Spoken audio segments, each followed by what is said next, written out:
Welcome back, everyone. Glad that you could join us. We resume the episode, or the series, the story, at the park, where it is raining. We can hear thunder across the lake. It's very, very foggy and extremely dark. There's very little in the way of lighting in this park because it's closed at night.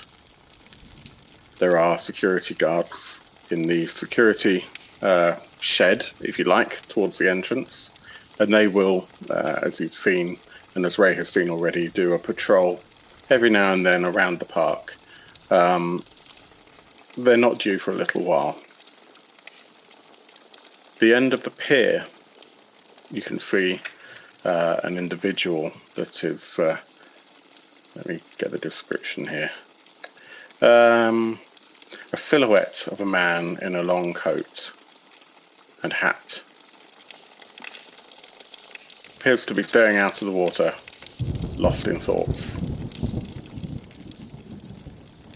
Hands are in his pockets. George, you reckon that's Mrs. Starker? Well, there's only one way to find out. George starts to walk towards him. Fred, go on, sorry. Fred calls out carefully. George, what do you think? We ask Liza to approach him first. I mean, a lady. Why are you getting me involved, Fred? George was happy to go up there. Yeah, right. But I don't want to spook him. And Oh, George. Our daughter is online here. What do you say, Liza? Yeah. Well, so's his. So True, he's got kids as well. Okay. I'll go up. George, you coming with me? Are we both going? George kind of looked back and was still walking, so you can tag along, but he seems quite driven at the minute. All right. George, hold up. I'll come with you, and I'll trot along after. Yeah. A few paces How long behind. is the pier? So how far away is he? It's quite far. I would say it's a good 20 meters. The pier. Maybe 15 to 20 meters. It's quite, it's a jetty, but it's kind of there to look pretty as well, if you like. As I may have described before, the pier is not terribly wide. So whilst you can stand next to each other whilst going down it, you're kind of going to be watching your footing to do so. It's really kind of designed for one person at a time for loading and unloading of, rowing boats and that sort of stuff. So I would presume that, George, you're in front then, and Liza, you're behind? Yeah. Yeah. And okay. Fred is covering Liza. Okay, so you're on the pier as well? Well, pretty close to Liza. I mean, I care for her. Yeah, okay, so you're on the... So is everyone on the pier apart from Ray? Well, we were making our way from like a tree some trees where Ray was hiding out over to the pier, weren't we? I think.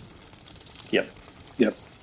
So what George would probably do is get to the edge, and then he would stop rather than walk straight out up to this stranger.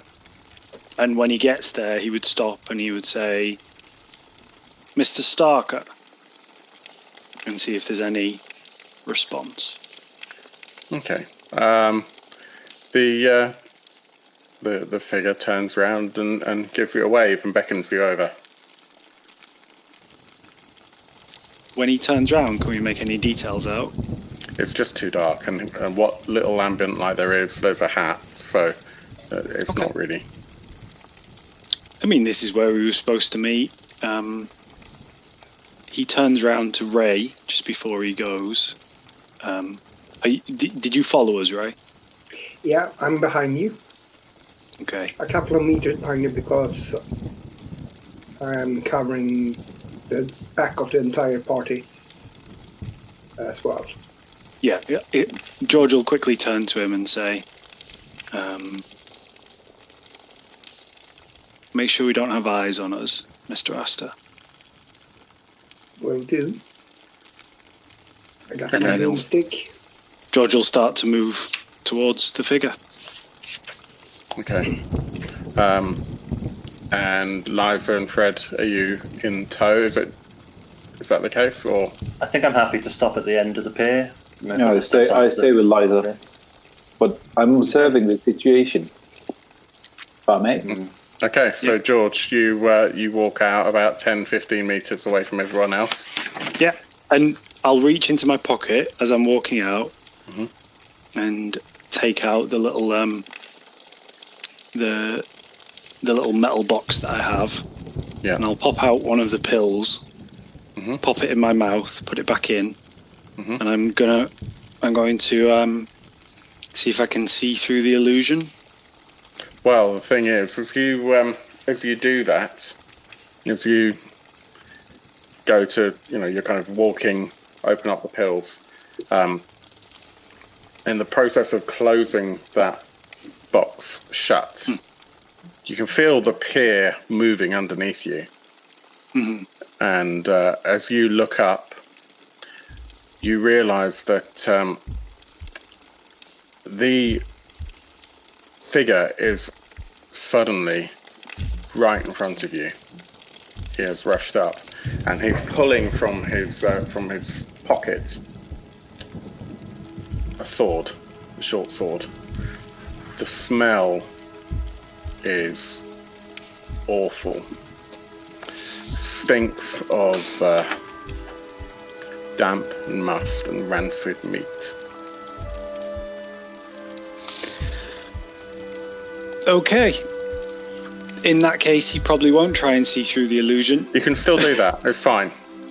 I think confronted with someone that smells of rancid meat and a sword, he may change his mind. And instead, he's going to rely on his geniusness and use his advantage, genius, because he's currently in a life-threatening situation. So yeah, use that? So I'm just going to roll for that. Okay, it's a 16. Don't have to re-roll it for once. Yeah. So I can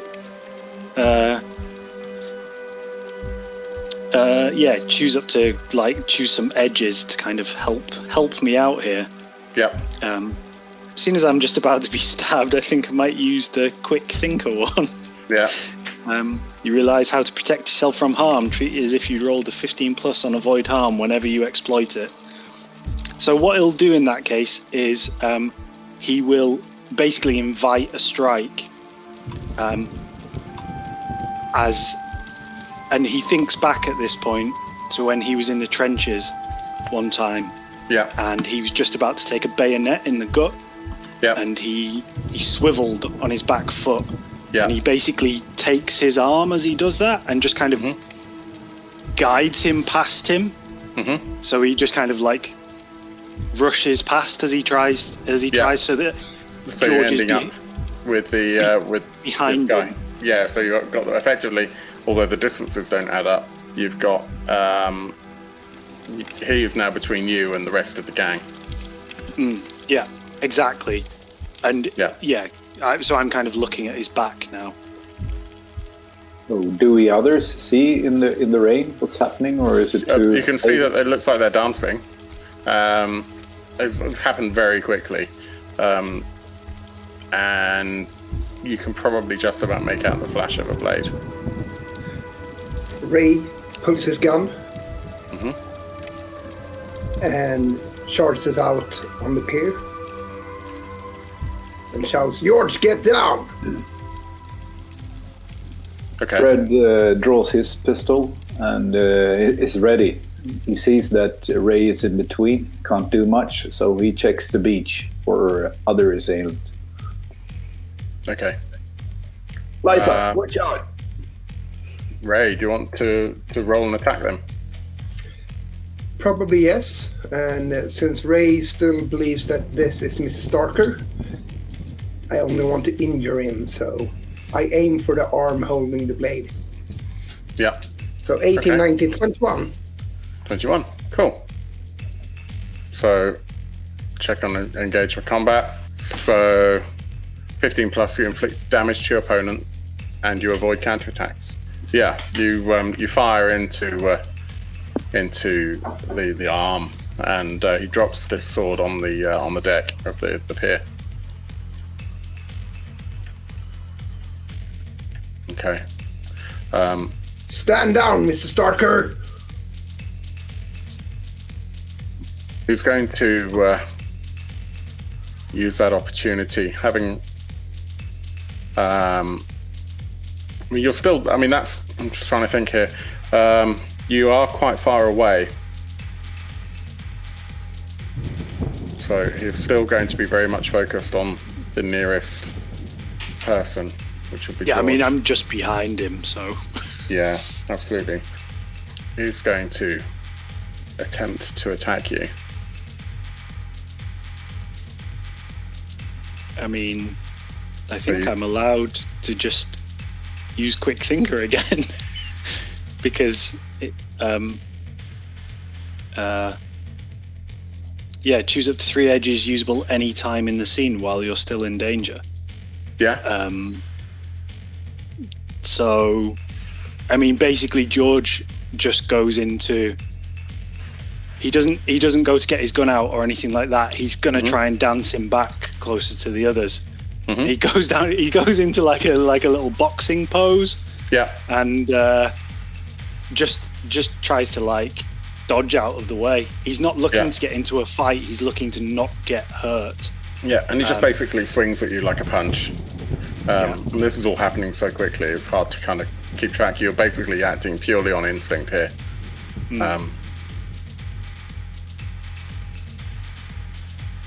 Yeah, and I think, and he's just relying on the fact that he's been through 2 wars and he's come out unhurt, and he's seen things worse than someone running at him with a sword. So he's like, nah, that doesn't faze me.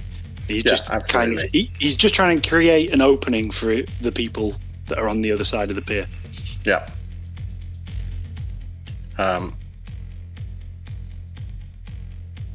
Now, do I just get to do that, like, only once more then? Because it says choose 3 edges. So. That's how I'm interpreting it, yeah. Yeah, I think so, because otherwise it seems far too powerful. Yeah.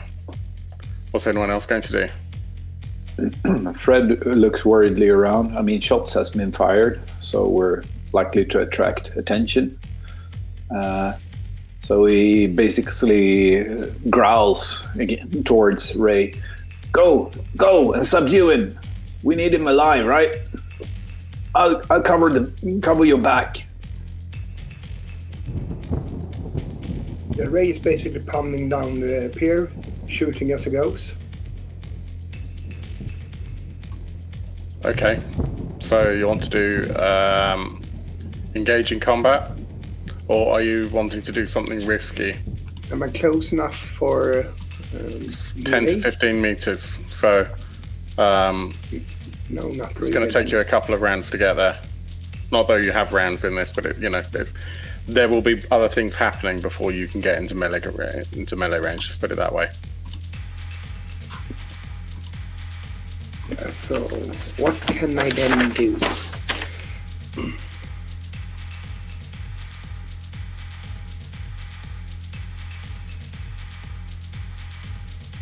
Act under pressure doesn't help here, right?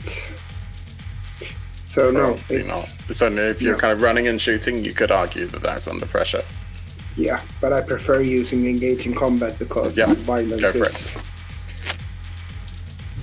And since being shot in the hand or arm or whatever, the first shot hit didn't stop him, I'm going for leg this time.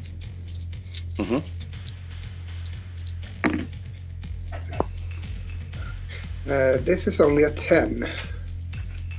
Okay. No, it's not. It's 11. I have 3 violence, so 11. Okay. So you inflict damage, but at a cost. So what's happened there is, you've managed to open fire, but you realised that you had not. In fact, what happened was, in the process of doing it, you double tapped, and your weapon is now empty. All your ammo is now out of your gun. You did hit him, and certainly it went into the leg, but he's still standing. And he reaches down and picks the sword up in his right hand and swings round at George, looks at him, assesses the situation, and then charges at Ray.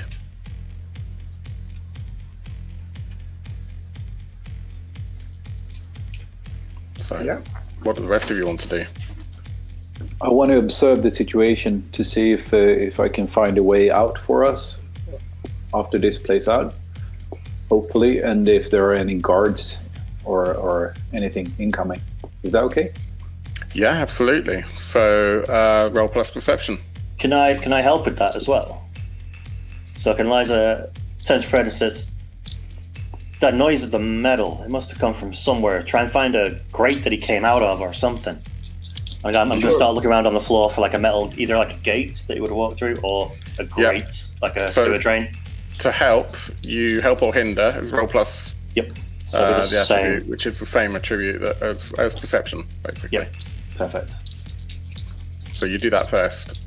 Okie dokie. Not good. That's a 10 minus 2. Bummer. Okay. 8. Do you hinder then, or can I choose to avoid? The way it works is the GM makes a move. So basically, Liza, whilst you're doing that,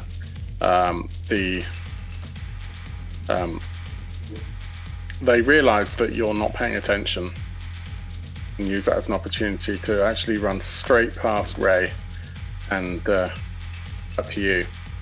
So I think you're going to need to make a decision between avoid harm or endure injury. For Liza? Yeah. She will avoid harm. Okay. Try and dive out the way. Yep. So she gets 17. Nice. So you managed to do that. Nice. She's going to dive out the way and kind of the forward roll towards the side of the lake. Mm-hmm. Fred, what are you doing? Yeah, either I observe or I try to stop this dude. I don't know. It's up to you. Okay. Seeing Liza being in danger, of course, I stop observing the situation and I simply fire at him. And I think I tried to knock his other leg out then. But, I mean, this seems unnatural. 2 bullets, still standing and charging, right? Could be well armored. Could be.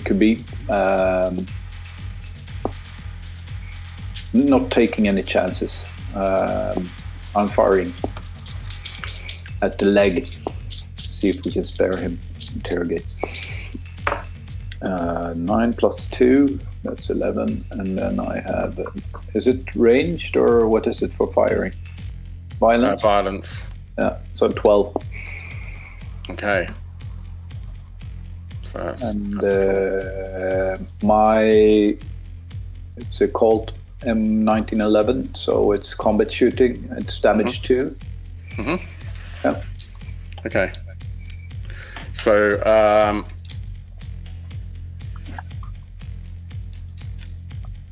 you fire, and the basically he manages to just slip out of the way. In the process of that, though, grabs Liza across the upper chest and pulls her in as a human shield.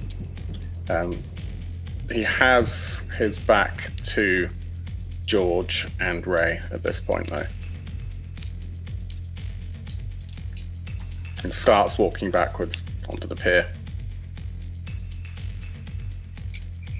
Liza. Can I, now I'm right next to him, can I read a person?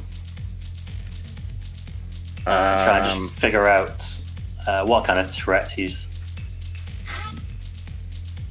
What kind of threat he's trying to do? Is he going to kill me? He's just going to drag me away? He's just going to hold me hostage? I see. Not sure how much you could get from here. You've got your back to them. Okay. But you can give it a go. Okay. Yeah, no. That's 7 plus 2, 9. Nope. Okay. Pulls back onto the pier, and basically you can feel these claws digging into you, his fingernails digging into you, and then ripping across to throw you into the water. You will need to take an endure injury. Okie dokie. Or, yeah, I don't think you can avoid harm at this point. As 10. Straight 10. Cool. So let's just check what the...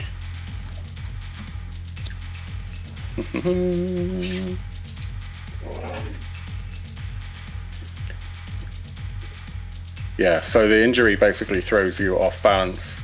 Minus the harm, so 10. So the harm would have been... Lost it now. Would have been 2. So that makes it an 8. Mm-hmm. Not good. So you are thrown into the water and you receive a horrible scratch across the top of your chest up here by the shoulder as you're pulled across into the water. You hit your head as this happens. Yeah. So you've received a serious wound. Sure. And you're knocked out. Okie dokie. Actually, we'll just go for knocked out, to be honest with you. That still counts as a serious wound in terms of dice mechanics, right? So -1 in the future. Yes. Okay. Yeah. Cool. Yeah, but it's not a critical wound, it's a serious wound. Sure. But it hurts. Splash. yeah, Fred, your ex-wife has hit her head whilst being thrown into the water. She's hit her head on the pier. She's unconscious. She's unconscious, face down in the water. So Fred whoa. just screams and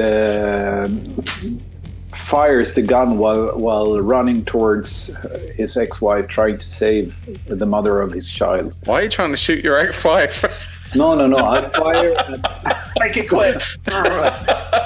Perfect opportunity. You're painting the picture wrong, Phil. Gotta have some light in the darkness, right? No. Okay. No. Yeah. So you're gonna. I don't know if I can do both. Limited. Yeah. So I think I'm going for my wife then. So that'd be act under pressure. Yeah. Easy. 16. Double 8. Beautiful. Good. Great. So you get to her. Whilst you're dealing with that, Ray, George, what are you up to? I've already put on my brass knuckles. I guess I'm close to what I still believe is Mr. Starker. So I'm gonna use former boxer. Yeah. And punch him with my brass knuckles, and I hope I get a good roll. Okay. So, and he had his back turned to me. And that doesn't stop Ray from punching him.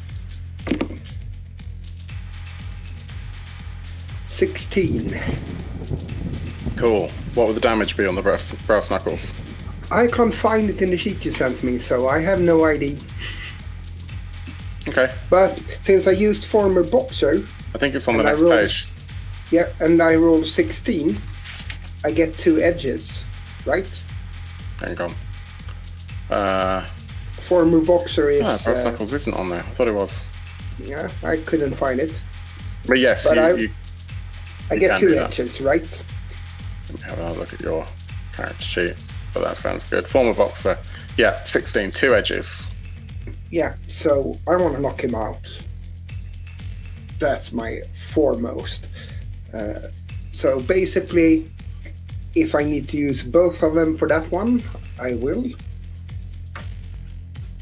You go to knock him out by punching him to the head. Let me see here. Yeah, The so NPC is rendered unconscious. you basically go with the brass knuckles into his head and smack it right on the side. You can see him kind of going across. The hat falls off onto the pier, and he goes straight back into the water.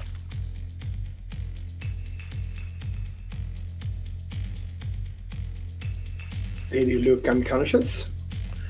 He went into the water. I jump after. Okay. That'll be an act under pressure. Oh, that was really, really bad. Oh dear. That's 7. Okay. You jump successfully into the water. Congratulations, you are very wet. However, as you plunge into the water, it's cold. Don't forget, it's pissing down with rain. There is lightning, and when you're at this kind of the eye level of the water, it all just looks black, and all you can see is the bouncing of the raindrops on the top of the lake, and he is nowhere to be seen. What is left on the pier, however, as you lumped in one, his hat came off. He also dropped his sword, which is on the side of the pier. But he seems to no longer be traceable. Well, as the only person left on the pier, I'll walk over and pick up the sword. Yeah.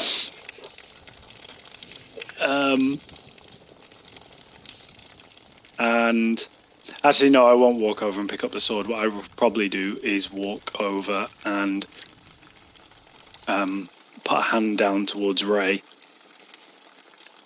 and say, "Get out of the water, man," and It's freaking help. cold. Well, yes. And help him back up onto the pier before turning round and seeing what the other two are doing. So Fred is towing Liza gently up on the beach, checking up on her. Is she all right? Well, trying to staunch. I think it's in English. Staunch the wound. Yeah, she's got some. Yeah, No. she's got like 2 or 3 kind of scratches, deep scratches across the chest up here, into the shoulder. She is unconscious, but thanks to you, she's breathing. So I quickly remove my jacket and my vest, and then I use the vest to bind her wounds and Okay. put on my jacket again because it's cold and rainy. But Yeah. I mean, this is my ex, and she's the mother of my child, so she still means something to me, and I'm kind of worried. Yeah. I'll try to hit her gently on the chin. Is she waking up? Liza, come on! How are you? Patting, doing. Go on, wake up, dear. Why am I so wet? What happened? Oh, you fell in the water. He basically launched you like a toy. Did you at least stop him and control him? You got him tied up somewhere? And Fred looks over his shoulder, seeing George helping Ray out of the water, and looks back at Liza, shaking his head. I don't know. That was unnatural, babe. Come on, I'm helping her up. Okay.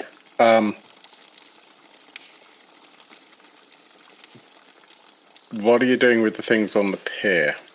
I mean, this whole thing probably took 30 seconds. I snatch him up. But there's been a lot of gunfire. George, Ray, get that stuff. Liza's okay. Come on, let's get out of here. Otherwise, we're in trouble. I'm starting to move away, giving Liza some aid. She can lean on me. And I'm moving towards the escape route we agreed on. Which, yeah, is really, you have to go out the main gate. Yeah. But I'm moving in a way where I'm hoping we're not seen, a little bit in the shadows as far as possible. And I reload my revolver, the Magnum. Yeah.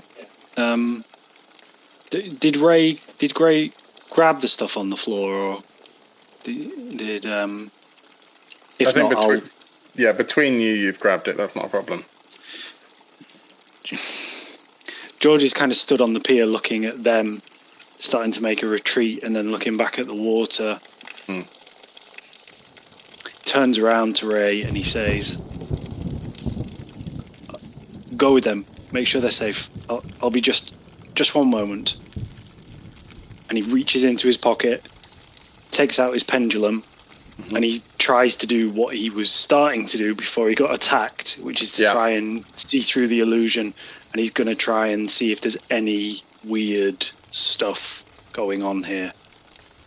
He's basically just going to kind of like scan the water, and like he's using that pendulum, and he's just kind of takes out his notebook quickly and tries to like shade it from the water, flicks through a few pages, some old notes that he'd taken when he was in Damascus and he was following some leads, and he'll read through those, and then he'll start to do this kind of this strange chant that he's kind of like following through on his notebook, something that he learned, and see if he can see anything. Yeah. And he gets a, what is it? See through the illusion is plus soul. So that's 13, 14, 15. Nice. To see through the illusion.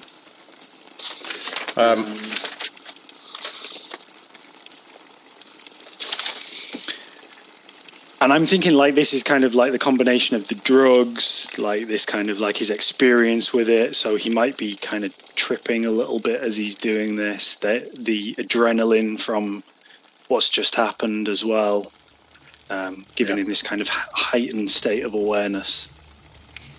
Yeah. Okay. So everything seems to sort of. I'm trying to think of a way to explain it. You kind of have a shimmer through the air, and you can't really see a great deal because it is already so dark. But there is a kind of shift around about where the gentleman fell in. There is just an ever so slightly imperceptible trail where you can see where the potentially the body kind of shifted out into the water, and it's almost impossible to see, but this sort of like a heat haze, even though it's so dark, appears to just go down into the earth.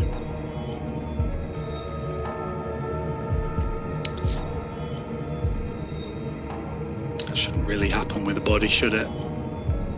Like straight down like that when it's just gone under. It should probably bob around a bit, like kind of unnaturally so.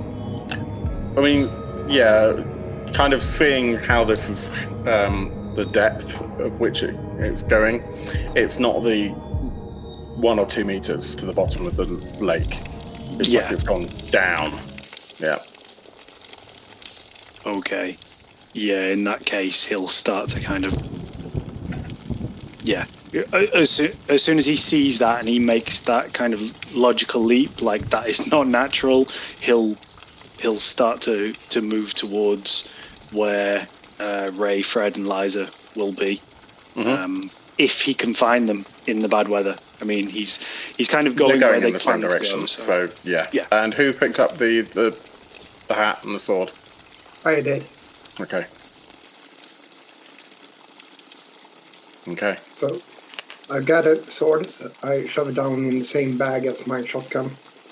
The hat I carry in my other hand after I have reloaded the pistol.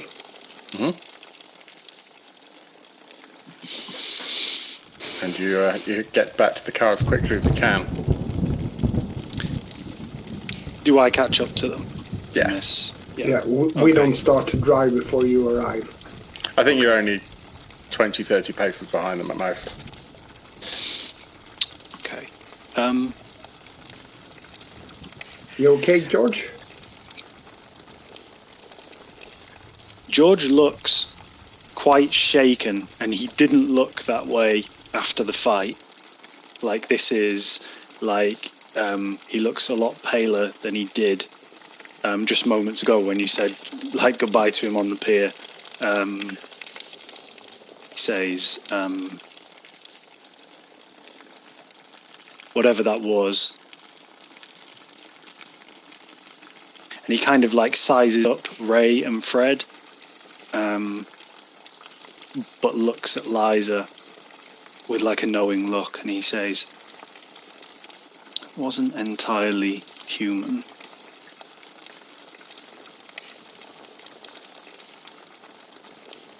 Fred stares at George. What the fuck? What do you think? He ate, what was it, 2, 3 bullets? And he kept coming, and then he just threw Liza like a glove out into the water? What the fuck was that? And then, whatever it was, burrowed through the earth to escape. I saw its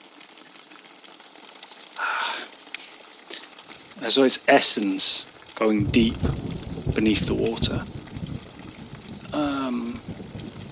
We need to find Starker. I don't think that was Starker.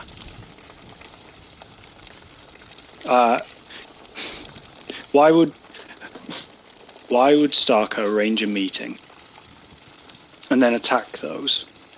This person may have known of the meeting and intercepted us. That puts Starker in even more danger. We need to get to him. This is our loved ones on the line now. We need to go. What did you find? Yeah, but go where? This was our only lead. No, Liza and Fred, they found some things. You didn't have time to share them with me because Fred was hurt. What did you find? We have an address of I think it's his apartment. So we got it's where he's staying. Starkers. Yeah. Then there. We have a letter of a PI, some sort of private investigator, doing some investigation for his, but I don't know. We've got a name, Roger Moran. While I'm helping Liza into the car, making sure she's all right. Let's get out of the rain. Come on, let's get out of here. I start the car. Give me those letters while you help Liza. Here it is. Yeah. And, I take it from my pocket and give it to George in the back seat. As before you get in the car, as you're basically putting everything in the trunk, etc. The hat goes in. Obviously, the bag with the gun and the sword in it. George, this is the first time you get a proper look under the street lighting, and that hat, which is a grey fedora, looks very, very much like the hats of the people in the car. The ones that were tracking him. Like Indeed. the one that was sat outside. Yes. Huh. And as you think back, you remember that when they changed drivers, they were wearing a long jacket as well.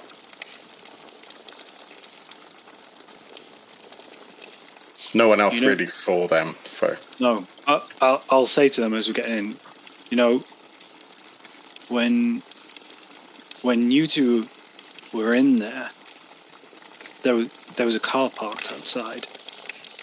There was a man watching. Everybody that came into and went out of the studio.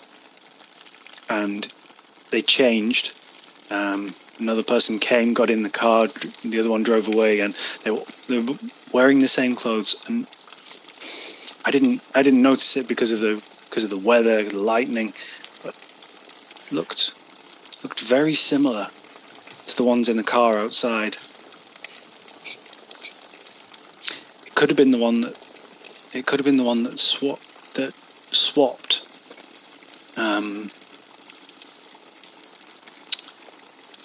Yes, it could have been that. I'll be kind of like turning the hat over in my hands.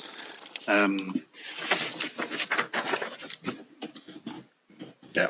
One of those. Fred swears and looks at George. Why didn't you tell us? Why didn't you tell us they were looking? I don't know. Who are they? And what the fuck was that about the sword? Well, I didn't tell you because when I came in there, you were catatonic. I'm bringing that up. We haven't really had a chance to talk. Oh, fuck, you were injured. Yeah, you're right. Sorry, man. Let's check out that sword. Ray, what about the sword? I've already started opening the bag, bringing out the sword, holding it towards the George. Is someone driving us away, by the way? We haven't started yet. Okay, who's in the driver's seat? Because we need to... Yeah, George will look around and say... It's going to be me. Okay. It's going to be me. Go to the apartment. Yeah, but I hand you the sword. Do you recognize this? Do they have that in the car? It's a short sword, so you can do that. I saw no sword, but I can look at it. So I hand it to George, and then I go to start the car. Yeah. So George, you're kind of surprised actually getting a closer look at this. You knew it was a short sword, but actually, it looks like a very good replica Roman gladius.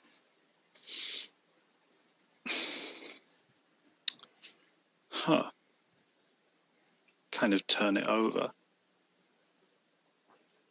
Does it stand out to me that it's a replica, or do I just think like... Oh, it couldn't be a real one. So yeah, okay. It's in excellent condition, so... Okay, I'm going to turn it over, look at it, look for any kind of inscriptions, and while I'm doing that, I'm going to use my occult studies advantage, which allows me to, upon coming in contact with a magical disciplined entity or phenomena, would that count for this? If it's an item, I don't know if that counts as maybe not. No, you know what? I think probably just he'll just look at it and see if he can, I guess, roll investigate. Yeah. Yeah, go for it. That's an 11. Okay, that's fine. I mean, basically, Roman weaponry is not something that you're particularly interested in. Yeah. If it was like a World War I or a World War II sword, you'd probably know quite a lot about it. But yeah, this is kind of outside of your wheelhouse. But it's quite an interesting replica. It looks really good. Maybe you'd be inclined, if you have time, to maybe check it out with the museum and see if they have any ideas of who made it, because it's not a cheap replica. It's got a good amount of heft to it.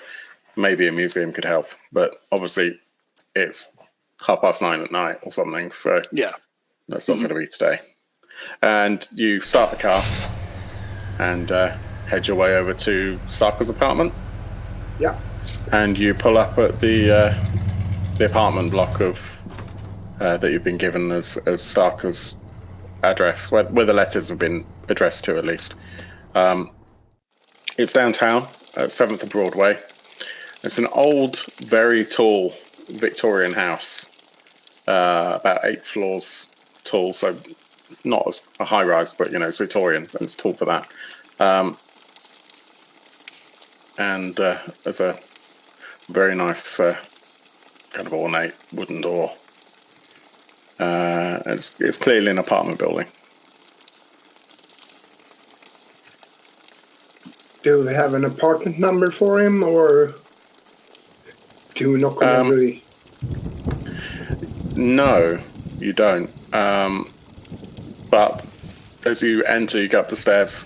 You do see there's a list of people and buzzers and stuff. And name is not there.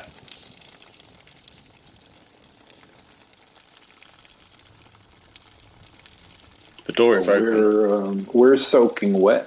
Mm-hmm. I mean, are we sending George in or? I mean, there's no reason you can't all go in. I'm not sending him alone. No. Yeah. So I presume you get in out of the rain anyway, and as you go into the hallway, you see the first apartment, and it's actually got the name, a name on the door. And when you look back, you realise that name on the door is not matching the names on the list of buzzers. So it's like someone's just not bothered to update it. And okay. So if you take the time to go on, sorry, Joel. Yeah, and the list didn't contain the name Starker or any alias that we suspect. No. So then we start walking by door, looking at what it says. Sure. What does that name say? Just says Jones. Okay. But outside, there's no Jones listed. Does it say Mr. or Mrs. or anything like that? Just says Jones. Okay. Liza, it's raining outside. That you're wet doesn't matter. Knock on the door and tell them you're looking for Mr. Starker. They'll believe you. We'll get out the way. You're good with people. I mean, do you really think that's going to work for, 40 apartments? I mean, people know their neighbours sometimes. It's 8 floors, don't forget. Ray starts walking anyway. Yeah. He doesn't wait. He starts walking, covering hallway by hallway, looking at the names. It might work. I'll walk over to the first door, but in the lobby is there a, obviously you've seen a lot of old American movies, the kind of communal mailboxes in the lobby. Do they happen to have Mr. Starker's name on? Roll investigate. Okay. That is 18 plus something. Beautiful. Plus, why can't I read this anymore? Reason. 0. 18. Yeah. So you do a couple of things. First of all, you have a look at the names that are on there, and you realise that on the bottom row of mailboxes corresponds with the names on this floor. So, and there's 8 rows. Then, as you kind of work your way up, you see the along the top row there is a C. Schiller printed, and someone's just taped on a plus Starker. Do you think he's going to live in that one? Do you think he still lives with his mom? He could do. Yeah, let's get moving. Yeah, at least we know what floor it's on. Yeah. Coming, George. Ray. Mm-hmm. Yes. Ray's already up, probably one flight of stairs. Looks like we better catch up. Is there a lift? Is there a There lift? is a lift. Do you want to take the lift? If we... I'll just go to the I bottom. would like to take the lift. I mean, I'll just I'm stand at the injured bottom here. of the stairs and say, Mr. Astor, come back down. And Ray listens to George and pops his head out and say, "What? The lift, man. We know which floor we're going to. Oh, you do?" And then I go down again. Okay. So you all step into the lift, and it's one where you need to pull the thing across. And you press for the 8th floor. And after a while, there's a screeching sound of graunching metal, and it very slowly begins to ascend. Probably about, 5 feet a second. And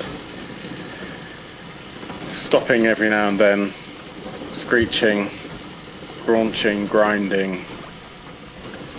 About 3 floors up, Ray begins to get irritated because he knows 100% that he would have been at the 8th floor by now. And a couple of times it feels like it's just going to stop, or worse. And as you get to the top floor, you have to put quite a lot of force in and shake the cage around to get the gate to open.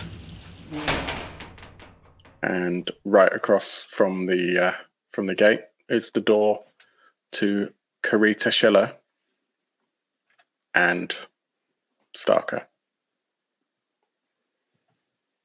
Hey, she was in one of those drawings, right? Yes. Maybe Yeah, she's she his was. muse. Was she the one? Drawings? Was she the one in the one that we took? Was that her? Maybe. Yes. Yeah. Yeah. Okay. Okay. One of the name tags on a painting, right? Mm. I think the Yeah, picture was Carita, off there, yeah. right? Mm. Yeah. There's a picture of a beautiful woman, and the name tag said Carita. Yeah. We presumed it was her. Mhm. Yeah. Okay. All right, better knock on the door. Yeah. You sure Not- you're up to this, Liza? You look. I'm sorry to say this, but you look a little bit worn. You think she's going to answer the door to you guys No, you're right. You do the. Ray this time of You night? do the to the talking. side of the door. I don't know. I don't look too bad. You could do with a little color in your cheeks, George. Well, yes. You knock on the door, and there's no response. Ray kicks it in. Shotgun Before in hand. that, Ray, Fred stops Ray. Come on, man. We can do this smoothly. Don't wake up the whole building. And he brings out a pair of lockpicks and starts working. Yeah, cool. Okay, that's going to be act under pressure. All right. So Right. that's a 12, and then act under pressure is +3, so that's a 15. So while Fred is hunched down picking locks, Ray picks out his shotgun. Okay, Cocks out of it the and it's bag. ready. Yeah. Okay. And standing at the side of the door.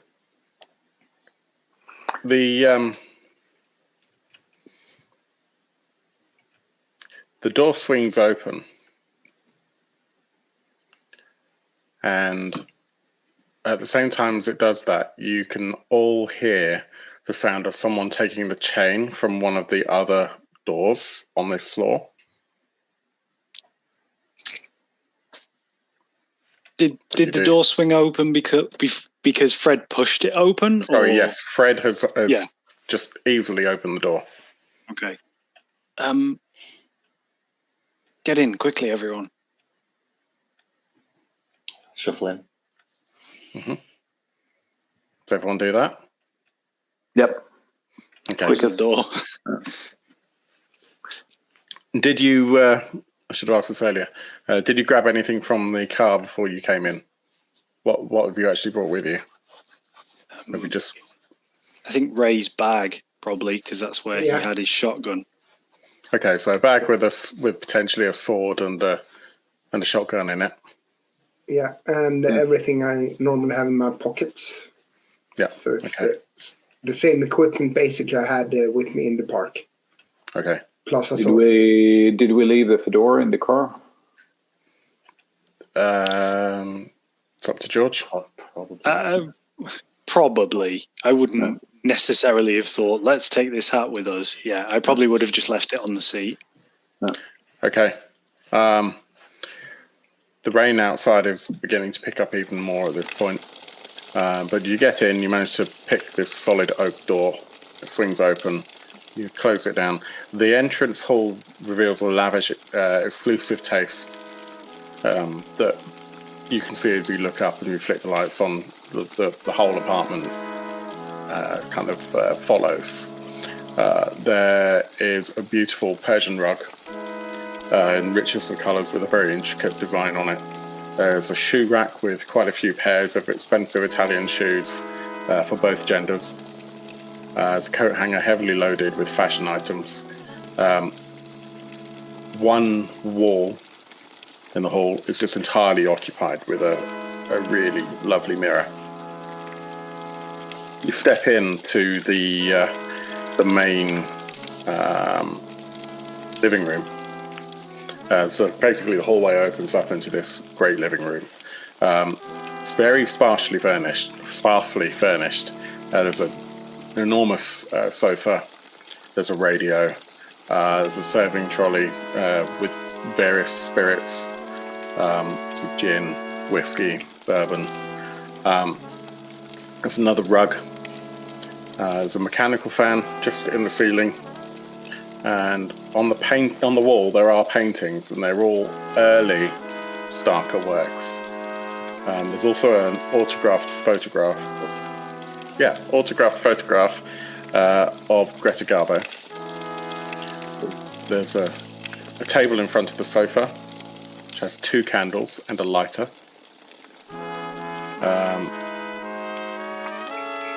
You do notice that one of the paintings on the wall is a little bit crooked, by the way.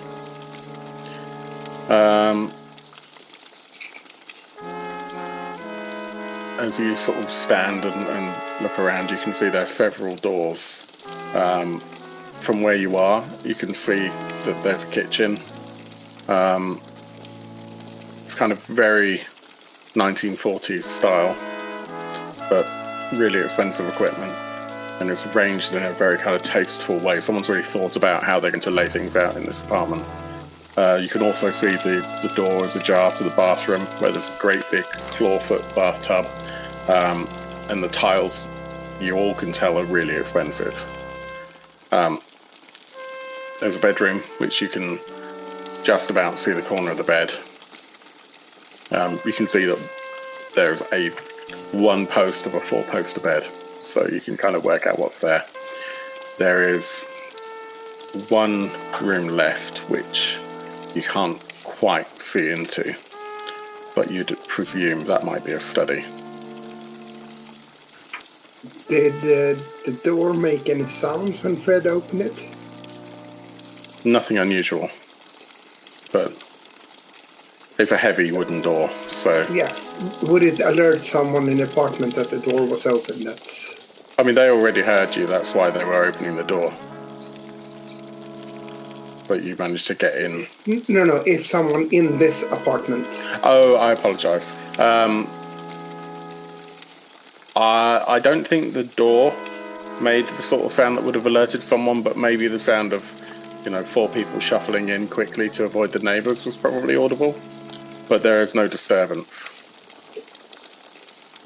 Yeah, so Ray starts with covering the door we came in through, because that's probably the only exit if someone were to try to rush for it. Yeah. George is going to take his gun out.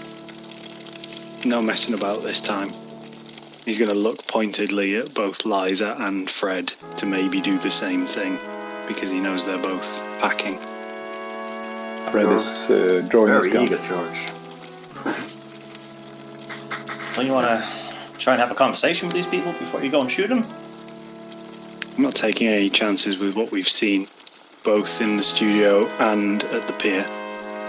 Well, before I do that, I would like to get out of my wet coat. Fur is very heavy when it's wet. I'm going to put my fur coat on the floor. I'm going to see if there's anything that would fit me on the wraps. There absolutely is, yeah. Then I'll grab one, make sure I look good in the mirror, at least covering the wounds, scratches. The most basic thing you can find is probably 3 times more expensive than the coat that you put on the floor. Perfect. Yeah. And Fred sees this, and you said there were for both genders?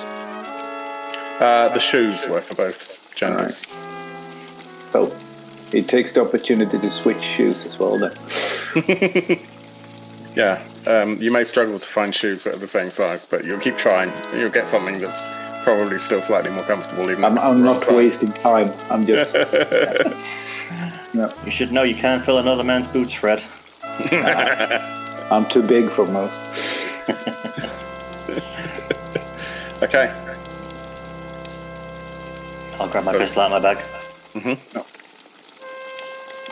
Okay, so we're moving slowly through the apartment, I guess. Yep, you've only got one room that you couldn't see clearly into. So I'm moving towards that room. George, cover me. And then I quickly peek inside. Okay, the door swings relatively open. It's dark, so would you turn the light on? Yeah. Okay. It's some kind of office. There's a whole load of letters on the desk. Okay, so I walk up to the And it's desk. empty. Yeah. Oh, okay, yeah.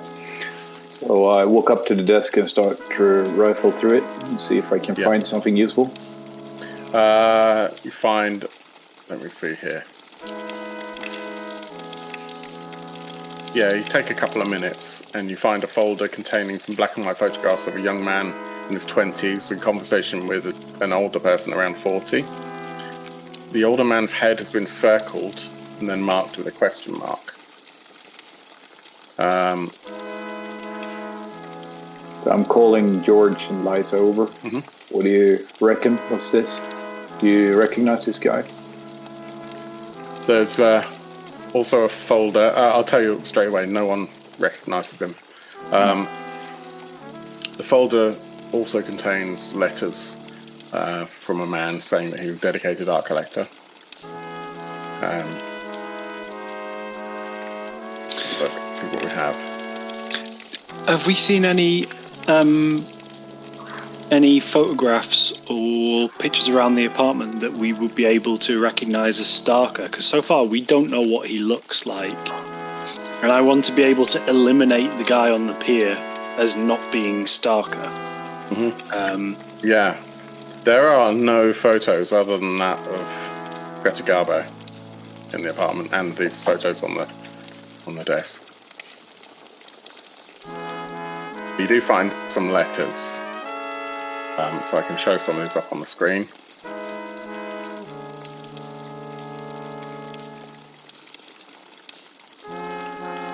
Mr. Starker, your artistic talents are unparalleled. You possess the mastery of Memling with the vision of Klimt and Munch. Never has a painter captured the horrific beauty of the truth of the soul. As dedicated collector of masters, I deeply desire for you to paint my portrait. View into my soul and pour that vision onto a canvas. Your work will hang in my gallery alongside Van Gogh, Picasso, and other lesser masters. Van Gogh, if you're American, I guess. May I come to your studio to discuss the details of this commission? Your humble fan, R.H. Does RH match up with any of the names that we had Roslin, previously? but I didn't write down a surname. Okay. There's a couple that it could match. There's a couple more. Mr. Starker, I'm writing again to express my interest in commissioning a portrait. I'm a man of much means, and you may name whatever price you wish. I can make you a very wealthy man, Mr. Starker. The higher powers have gifted you with vision beyond what the sleeping masses could imagine. You are above such plebs, and it is time you should live at the comfort and luxury your station deserves. I look forward to visiting your studio, your humble fan, R.H. Mr. Starker, I'm not a man who accepts defeat, whether it be war in the Pacific or in business. I have never surrendered. You may believe that your patron makes you superior to everyone, but I assure you that my own lady has blessed me with gifts far beyond your limited imagination. Peeking through the veil and throwing it aside are quite different. I have stepped into the realms you have only glimpsed. Do not make an enemy of me, Mr. Starker. I know of your lady's absence. Without her, you need protection. I offer it. All I ask for in return is a portrait.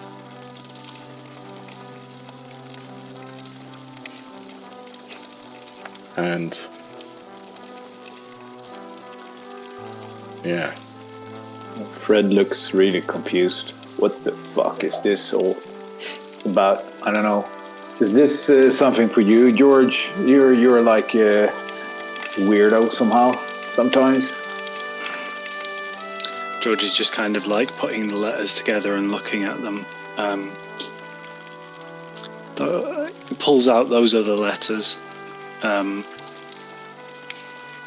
As you do that, George, and start to look through them, a very loud thunderclap happens just outside the door, outside the window. The rain is now beating down very hard, and the lights go out. You can hear a very strange sound from outside.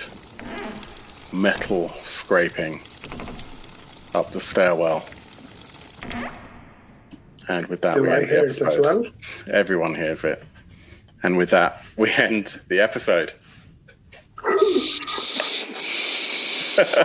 We're in big trouble.